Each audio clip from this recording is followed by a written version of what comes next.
Olá a todos, boa noite. Eu me chamo Leonardo Ivo e eu serei o seu professor para esse curso sobre os grandes mestres dado pela Das Artes.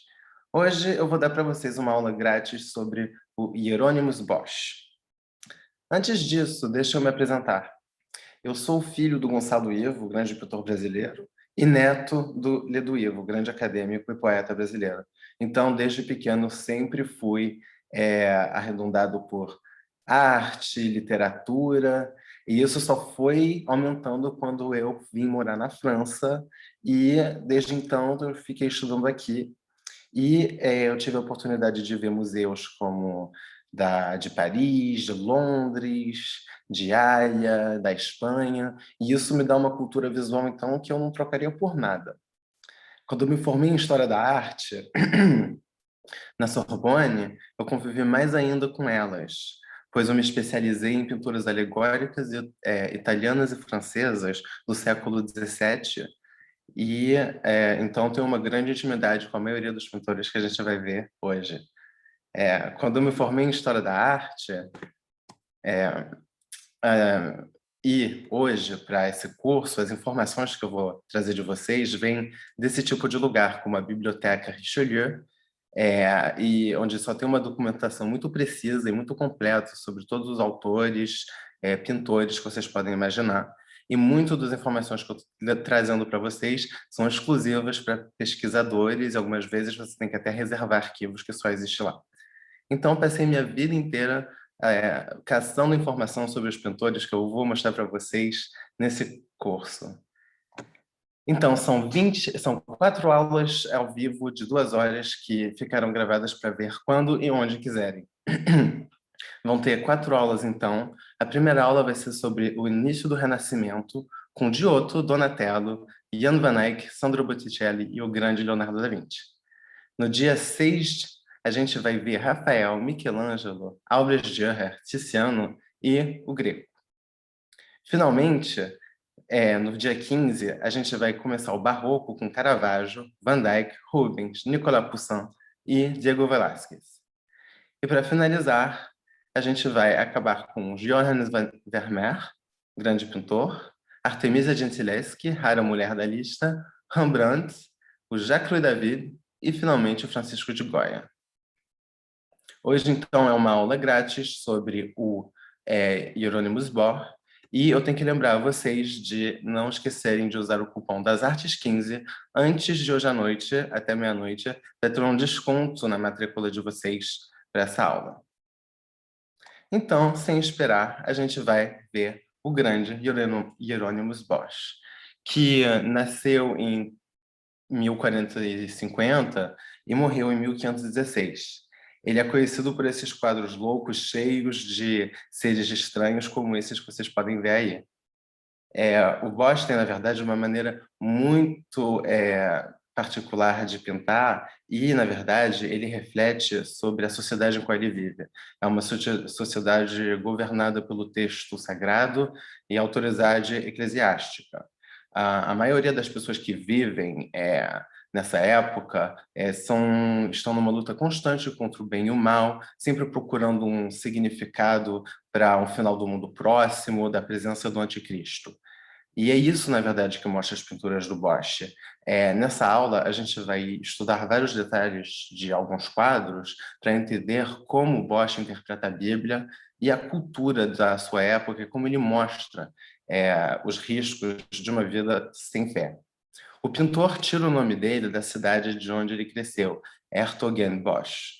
Ele vem de uma família de pintores e essa cidade era cheia de congregações religiosas que aprendiam às pessoas os dogmas da religião, e tudo isso era acessível à maioria das pessoas que se interessavam. O Bosch poderia muito bem ter trabalhado numa delas, né? E principalmente decorando iluminuras, o que era um trabalho muito comum para jovens cantores na época. E nessas iluminuras a gente podia encontrar algumas vezes cenas engraçadas chamadas grotesque ou grotesque, que na verdade são ceninhas humorísticas que ficavam nas margens das páginas de iluminuras para ser como um alívio cômico para o texto. E muitas historiadores veem essas engraçadices, como a gente poderia traduzir, como uma maneira do Bosch de denunciar todos esses hábitos do genro humano com a maior sátira. Ele usa um mundo totalmente alegórico que não existe para concretizar umas ideias católicas. Para a gente, num contexto religioso, isso pode parecer até herético, né? Porém, a gente vai ver que isso não é verdade e que as pessoas que viam os quadros deles na época entendiam, e se tinha uma pessoa que entendia o texto sagrado, era o Bosch.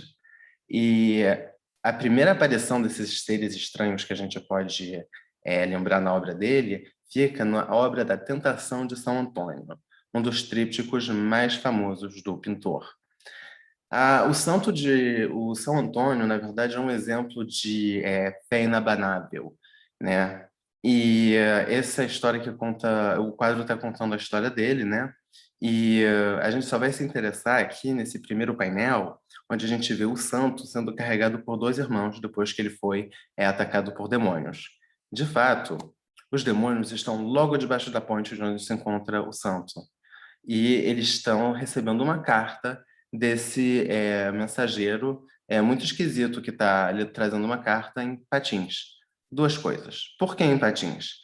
Bem, na época, os patins fazem referência a um mundo que não vai na direção certa. Ele sai do caminho, mas também ele pode fazer alusão à insouciência das pessoas que, usando os patins, vão em cima de uma água gelada e podem até cair debaixo dela e até morrer. Isso é uma ameaça da Apocalipse, um símbolo disso. Em cima da carta que esse pássaro está tomando está escrita a palavra prócio, abreviação de protestácio, querendo dizer acusação.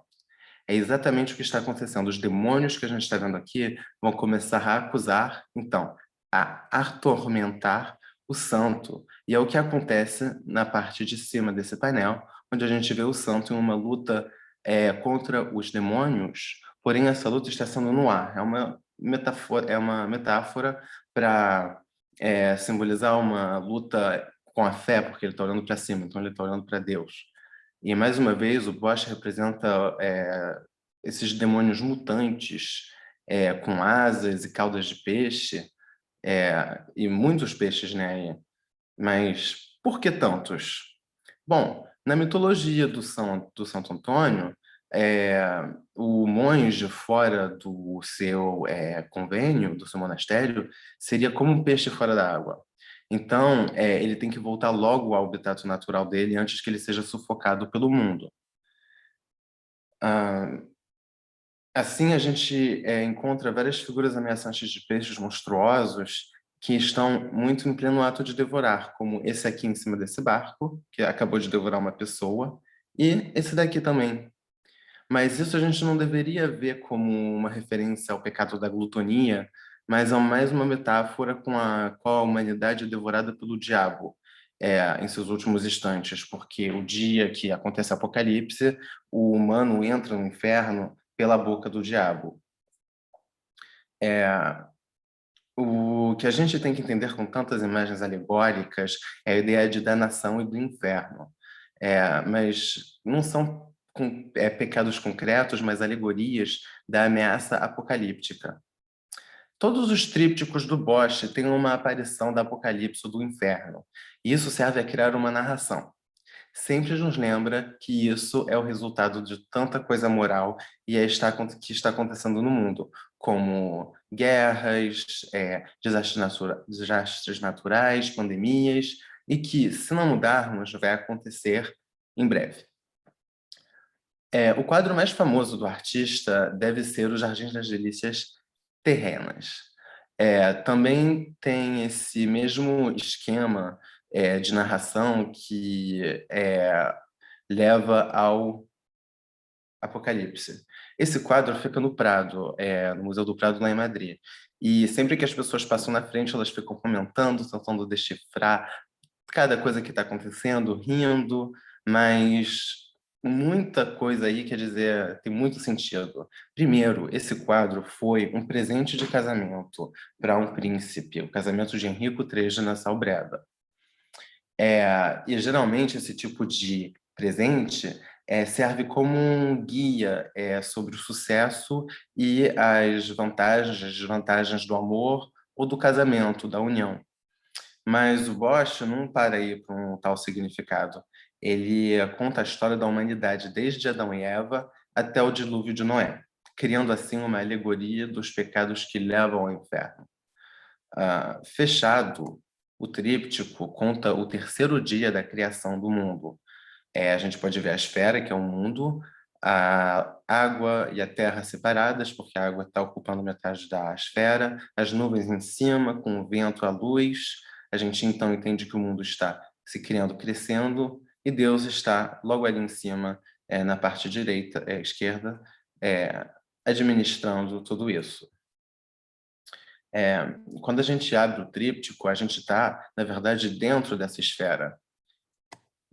Então, esse primeiro painel representa o jardim de Éden, o paraíso, como se entende na Bíblia. No primeiro plano, a gente tem a criação de Eva, que é conduzida a Adão pelo Cristo, que está fazendo o gesto sacerdotal e benzendo a relação e o matrimônio dos dois. De baixo, a gente tem animais que estão convivendo um com o outro e bebendo da mesma fonte. Porém, a gente tem uma hierarquização aqui. Os animais estão abaixo dos homens. Então, na ordem natural criada por Deus, o homem está acima dos animais. Nesse momento, então, Adão vê Eva pela primeira vez e então ele vai dar as costas para Deus e se dar os seus 5 sentidos, então, quer dizer, o desejo para Eva. A fonte que a gente viu aqui, no meio desse quadro, na verdade é uma fonte de vida. Ela é uma metáfora do Cristo, não somente em textos, mas também aqui no quadro, o código de cor, eles têm a mesma cor. Então, essa fonte representa o Cristo. O que tem no meio dessa fonte? Uma coruja. O que ela está fazendo aí?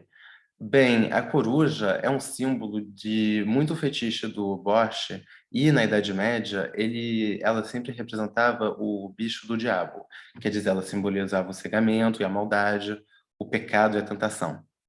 E a presença dela aí pode lembrar duas coisas. Primeiro, que a presença do mal sempre está aí, mesmo na ordem criada por Deus. Então, é um mal potencial.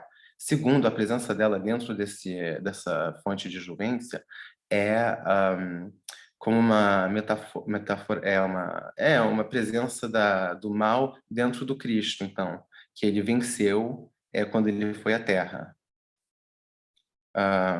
Da mesma função, essa coruja tem como a função da cobra no mito de Adão e Eva, quando a cobra que dá a maçã, né, que empurra eles a cometer o pecado.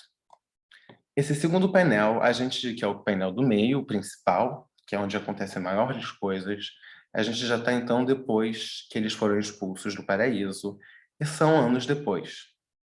Aqui é o tema da humanidade antes do dilúvio, onde os filhos deles dançavam, se casavam juntos com os animais, era uma harmonia e como uma grande orgia antes de serem levados pelo dilúvio. Para transformar o texto bíblico em imagem, o Bosch usa o termo latim de locus aenomos, que na verdade quer dizer um lugar agradável, governado por sentido, um amor carnal, a poesia, tudo de bom. Mas aqui essa sensualidade, esse amor vira quase irônico com o Bosch, porque ele vai botar vários detalhes de atos sexuais e outras loucuras que vão acentuar essa deboche. Por exemplo, aqui a gente tem uma mulher e um homem que acabaram de fazer o ato sexual porque, como a mão dela indica, ela está com a mão na coxa dele e ele na barriga dela. Do outro lado, a gente tem aqui essa tenda de forma orgânica vermelha muito esquisita, onde várias pessoas estão tendo relações logo embaixo delas e sem nenhuma vergonha alguma. Mais uma vez, a gente tem aqui uma rara representação do amor homossexual com um homem botando flores no ânus de um outro, e o outro totalmente se submetendo. Aqui temos outra imagem de uma orgia muito esquisita, as pessoas todas assim, uma pessoa com a perna aberta, uma sereia no meio. São alegorias, imagens só para mostrar deboche, é a loucura, vai ao extremo. E reenvia tudo isso ao pecado, na verdade, de Eva, esse sexo que eles tiveram, né, junto com por causa da fruta. E no meio do quadro a gente tem esse detalhe dessas pessoas colhendo essas maçãs, lembrando diretamente o momento fatídico quando Eva come a maçã. Mas por que esse homem que está aí está dando esse morango gigante para ela? Já o tamanho do morango é uma coisa assim que não dá para desperceber.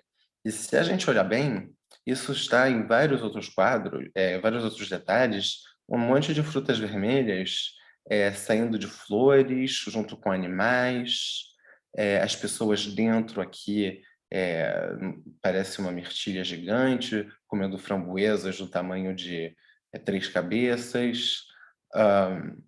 Essa mulher aqui com a cereja em cima da cabeça é um símbolo fálico óbvio, e esse homem também está segurando esse símbolo fálico.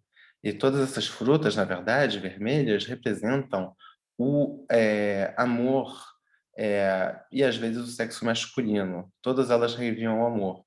E tudo isso, na verdade, esse primeiro plano desse quadro é a definição ou uma alegoria do amor carnal. Aqui, mais uma vez, as pessoas aqui na planta, na fruta, acabando com a cigônia, a mensagem é totalmente entendida. No segundo plano, a dupla orgia de comida e sexual que a gente tinha vai ser elevada a uma maneira um pouco mais refinada de falar sobre a deboche, porque dessa vez a gente vai falar do amor profano nessa parte aqui do quadro. Por que exatamente? A gente está vendo homens a cavalos fazendo um monte de acrobacias em cima deles, e misturados a eles tem outros animais como um urso, um porco selvagem, uma vaca, e eles estão rodeando esse lago central onde tem essas mulheres tomando banho.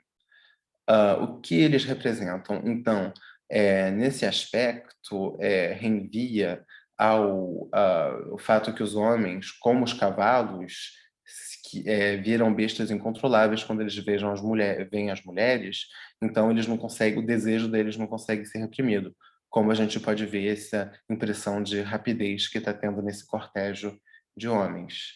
Ah, e cada um desses animais confundidos representam um pecado capital.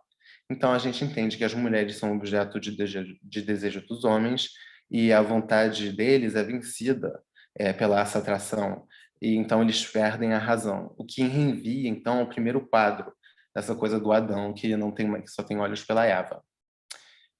Vocês devem ter visto também que tem várias pessoas negras nesse quadro, que pode ser raro para a época. Na verdade, eles representam o exotismo, mas isso não era uma boa palavra na época. Quando eles pintam pessoas negras, eles queriam mais mostrar um símbolo de um amor selvagem, uma coisa não civilizada, um amor não civilizado. Por isso que então, a gente tem os africanos e essas sereias, tritões, que são, na verdade, iconografias desse mundo que para eles era exótico, mas que não era uma boa coisa. Então, para eles, isso quer dizer heresia. Então, esse mundo está literalmente de cabeça para baixo. Com esse detalhe, literalmente, porque esse homem está de cabeça debaixo d'água, se cobrindo as genitais, com essa fruta gigante e esses pássaros saindo dentro dela, essa cabeça de pato gigante. A ordem natural está totalmente de cabeça para baixo e derrubada, e essa ordem que então que tinha no primeiro quadro não existe mais, onde os homens e as frutas e a vegetação e a natureza não são mais hierarquizados. Então, a gente vê que a coruja do primeiro quadro migra para o segundo, mas ela não vem sozinha. ela vem, na verdade, com a coruja que vocês podem ver aqui de baixo, ela, na verdade, veio do quadro com todos esses animais que vocês podem ver, a girafa, o porco-espinho, o elefante, o unicórnio e todos esses outros pássaros migraram para se transformarem em esses monstros híbridos quase fantásticos, como esse porco-espinho azul, essa águia transformada em cavalo, essa girafa que a gente acabou de ver em um híbrido aquático com e também esse bicho rosa. Quer dizer, a coruja, que também está nesse detalhe aqui na, em cima do unicórnio, está levando esse cortejo, que, na verdade, está nos dirigindo ao último painel, que é o painel do inferno. Esse painel do inferno foi muito comentado porque ele permanece um dos mais obscuros do Bosch. E o elemento mais perturbador dessa imagem é, sem dúvida, o homem-árvore, né? Que está aqui com as pessoas dançando em cima da cabeça dele, em volta de um instrumento tocado pelo diabinho. E a gente vê que esse personagem está com o traseiro em nossa direção e esse traseiro está totalmente destruído e a gente pode ver o que está acontecendo dentro. E o que está acontecendo dentro? A gente pode ver uma albergue. Uma mulher aqui bebendo, pessoas em volta de uma mesa, sentada em cima de um sapo. Nada disso faz sentido. Mas, na verdade, sim, porque para o Bosch, para o holandês da época, isso renvia ao tema da albergue indecente. Na época, era uma... como dizer, os albergues eram uns lugares muito poucos frequentáveis, prostituição, álcool, jogos, nada de muito cristão. E o Bosch, mostrando esse detalhe, transformando esse mutante em um albergue, é uma parafrase para os bordéis pouco bem frequentados da época, onde todos esses pecados se manifestavam, né? Que então continua esse tema do amor profano e do amor sagrado, do amor carnal, então, com essa deboche aqui que vai acontecer. E para acentuar essa deboche, o Bosch ele representa esse homem, esse monstro, com o traseiro para nossa direção. Então é uma marca de total de total deboche para a gente.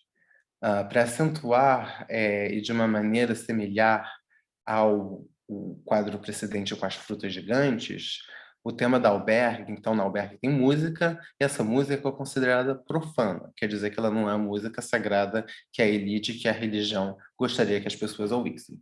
O Bosch usa aqui eles como instrumentos de tortura, onde a gente dá para ver os homens totalmente pendurados, torturados, esmagados por esses instrumentos.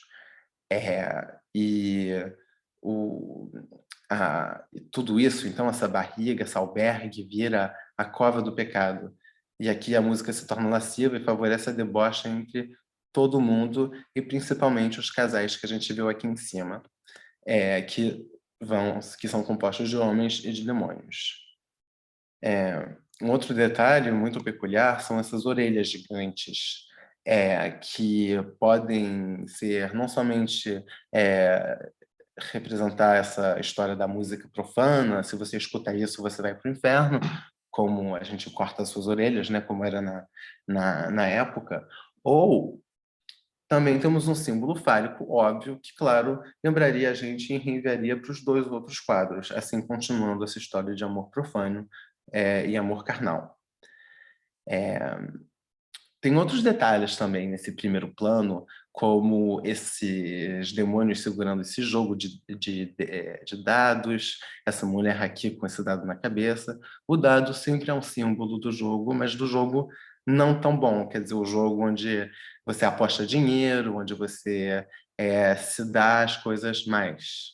Um outro detalhe aqui desse homem, né, totalmente sendo atacado por esse guerreiro do inferno, e também de uma maneira cômica e para encerrar essa análise sobre esse quadro, O Bosch está fazendo uma referência à época dele, onde as restrições sobre a prostituição estão em alta e onde o casamento nunca foi tão institucionalizado.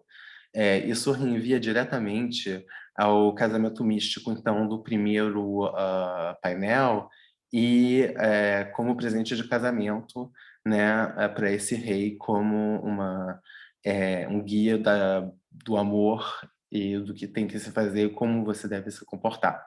E em uma última decisão cômica, o Bosch bota esse detalhe desse homem que está sendo beijado por um porco vestido de freira, e a gente entende que ele está com um contrato em cima do joelho dele. Então a gente pode entender que é um contrato de casamento, porque o ser armado na frente dele está com um tinteiro forçando ele a escrever. E atrás a gente está com um notário, que só está aqui para assinar esse contrato. Então, se você tem que se casar, é melhor você aprender a dominar suas tentações e respeitar o texto sagrado, senão você vai acabar como ele, e ninguém quer acabar como ele. A função que tem esse quadro, e a maioria dos quadros do Bosch, na verdade, são o docere e o delectare, que é o ensinar e o desfrutar, e principalmente esse quadro, porque nesse caso, a gênese dos primeiros humanos e a queda, levando ao fim do mundo, é uma parabola a uma vida sem pecados. A harmonia da natureza com o mundo é botada em evidência graças às cores vivas que tem no jardim. E a gente interage com essas cores porque elas são agradáveis para a gente. Então, essa que é a noção, essa que é a impressão que a gente tem que ter. Mas decifrando o quadro, a gente entende que a gente tem que tomar atenção com cada detalhe do quadro para poder entender as mensagens. Segundo o historiador da arte, o Ernst Gombrich, o Bosch é o único exemplo onde um artista consegue dar um formato claro e concreto à imaginação atormentada do homem da época dele e da Idade Média. Ele olhava o mundo, então, fenomenal, o rendia transparente e nos revelava o aspecto original desse mundo, as coisas que a gente não enxergava, as coisas as coisas imaginárias. E esse diálogo que o Bosch tem com essa parte sombria do homem vai ser crucial para o futuro mestre como Goya, que vai lembrar muito a arte do Bosch, e principalmente na série das Pinturas Negras, onde ele cria um mundo sombrio e perturbador que mostra o destino e a maldade humana. E eu espero que vocês vão vir descobrir esse artista comigo nesse curso sobre os grandes mestres. Mais uma vez, eu tenho que lembrar a vocês que são 4 aulas ao vivo de 2 horas e que ficarão gravadas para ver quando e onde vocês quiserem. As aulas vão ser no dia 1, 8, 15 e 22 de junho. Não se esqueçam também que vai ter um grupo WhatsApp, um material completar escrito, esclarecimentos também, dúvidas por e-mail, e claro, também um replay, um resumo do aulão. Também não se esqueçam do 15% de desconto, apenas disponível até hoje à noite, com o cupom das Artes 15, no link do chat ou no dasartes.com.br. Eu agradeço a vocês por terem me escutado e eu espero encontrar vocês logo na aula dos grandes mestres sobre o Renascimento. Boa noite a todos.